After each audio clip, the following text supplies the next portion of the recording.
I'm Jasmine with WTI. Meet Mila. She is our new air purifier for our home. She came with a filter called the Rookie Parent filter, which is great if you have kids.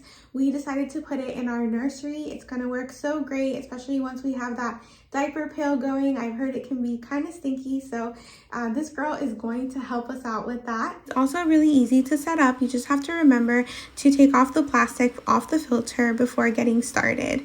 After that, you just plug and play. You also want to download the app because it's so convenient and easy to use. You can set so many different settings on here.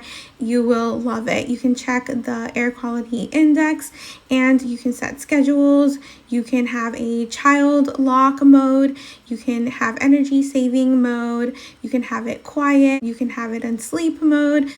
We did put it to the test. That's why you saw the air quality there get pretty bad. When we painted the room, within about 4 hours, it didn't even smell like paint in the room anymore. I love this thing so much. We also like to move it from room to room, just depending on our needs. If I am cooking, I like to put it close to the kitchen because it does help with the smells, and it's just such a great air purifier. So if you're looking for an air purifier that is going to exceed your expectations, it's going to keep your air in your house nice and clean, keep your family healthy, definitely check out Mila Purifiers. You won't be disappointed, but that's just my point of view.